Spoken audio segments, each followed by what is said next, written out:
The excavation site on Kepler 442b had been active for 3 standard months when Lisa Chen discovered the anomaly.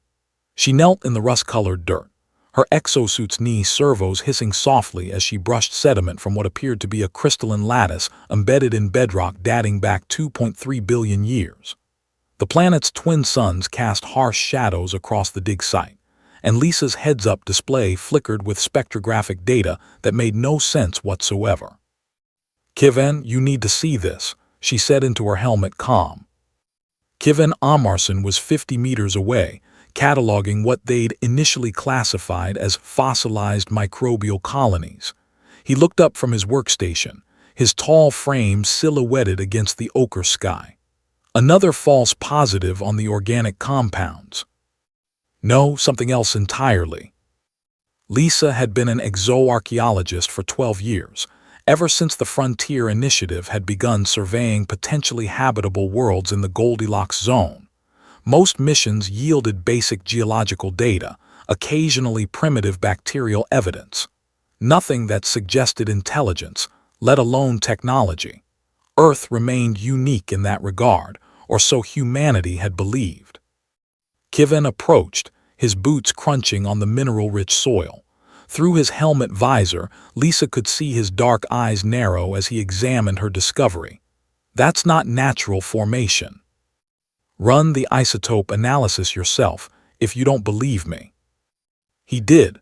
The portable spectrometer took 30 seconds to confirm what Lisa already knew. The crystalline structure contained rare earth elements in ratios that didn't occur in nature, organized in a geometric pattern that suggested deliberate manufacturing. More troubling was the radiometric dating, 3 billion years, give or take 50 million, long before multicellular life had emerged on Earth. "Could be contamination from the colony ship," Kevin suggested, though his tone lacked conviction.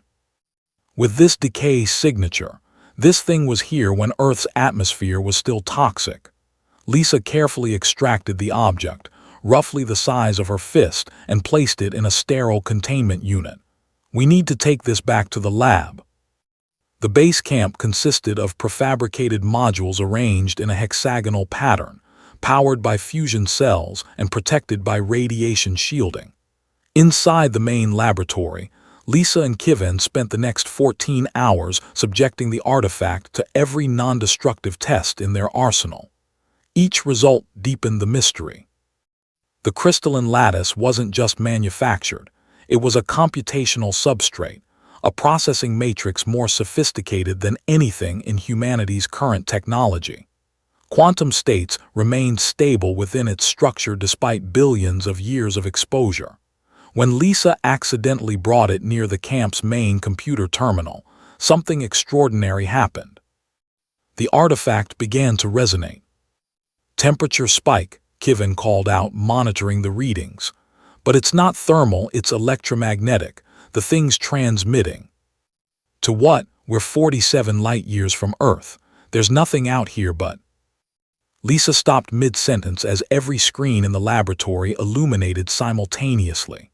Code streamed across the displays, not human programming languages, but something far more elegant, self-organizing patterns that rewrote themselves faster than they could track.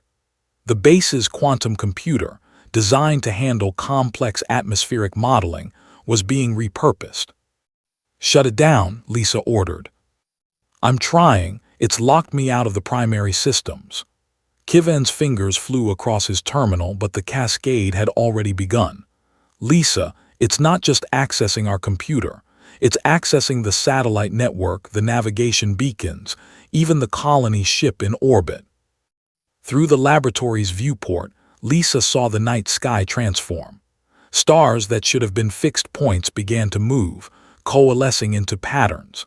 Not gravitational lensing, something was painting coordinates across the cosmos using their own technology as a canvas. Then came the message. It appeared simultaneously in every known human language, scrolling across their neural interfaces, projected onto the walls, even somehow imprinted temporarily on the crystalline structure of the artifact itself. Recognition protocol initiated. Species classification, reevaluation in progress. Biological signature match, 99.97%. Timeline paradox deity. Resolution, humanity reclassified as precursor species. That's impossible, Kivin whispered. We can't be our own precursors. The timeline doesn't. Unless it does. Lisa's mind raced through the implications. What if causality isn't linear? What if we're looking at a closed, time-like curve, a bootstrap paradox on a cosmic scale? The artifact pulsed once, twice, and suddenly Lisa understood. The crystalline matrix wasn't just a computer. It was a seed, one of thousands or perhaps millions scattered across the galaxy billions of years ago. Not by aliens, but by humans. By a future humanity so advanced they'd achieved what theoretical physicists had only dreamed of: time travel, or something functionally equivalent through quantum mechanics and wormhole manipulation. More data flooded their systems, this time images and schematics. Lisa saw stellar maps depicting humanity spreading across the galaxy, not in their era, but hundreds of millions of years in the future. She saw megastructures surrounding stars, matter compilers assembling worlds, and finally, the catastrophe, an entropic crisis, heat death accelerating due to unknown dark energy interactions. The solution their descendants had engineered was audacious: send seeds backward through time to habitable worlds, encoded with the full knowledge of humanity's rise, all their science, philosophy, and culture. These seeds would wait dormant until intelligent life capable of recognizing them emerged. But the paradox was built into the design. The seeds themselves would accelerate the development of that intelligence. Earth's earliest organic compounds, the RNA molecules that catalyzed life itself, had been templated by similar seeds.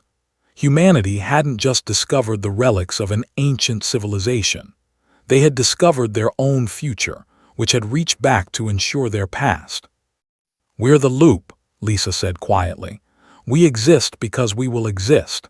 Our future selves seeded the galaxy to guarantee our evolution." Kivin looked pale. "If we're precursors to ourselves, what does that make us now? The beginning or the end?" The artifact dimmed, its message delivered. But the transformation it had initiated in their technology continued. Their quantum computer was restructuring itself according to principles it had just learned, principles humanity wouldn't develop for millions of years, but now possessed. The knowledge contained in that single seed was enough to accelerate their civilization by epochs. Lisa carefully placed the artifact back in containment, but she knew it was futile. The information had already propagated. By now, Earth would have received the transmission through their quantum-entangled communication arrays. The Frontier Initiative, the United Earth Government, every research institution, all would know the truth.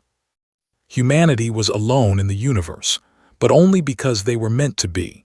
They were the first and last, Alpha and Omega, locked in an eternal cycle of their own creation. "What do we do now?" Kivin asked.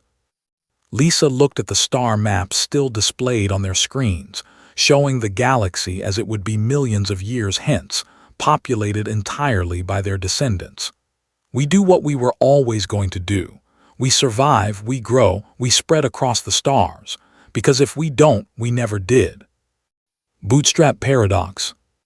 Self-fulfilling prophecy, Lisa corrected. "We have to become what we already were, or the timeline collapses." Over the following weeks, more excavations across Kepler 442b revealed additional seeds, each containing fragments of knowledge. Lisa and Kivin documented everything, knowing that their research would eventually contribute to humanity's ascension, an ascension that had already occurred, somewhere in the future that was somehow also the past.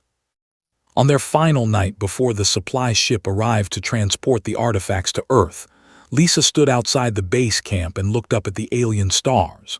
Somewhere out there, in a time yet to come, but already written into the cosmos, her descendants looked back across billions of years and saw her, the ancestor who had discovered the truth.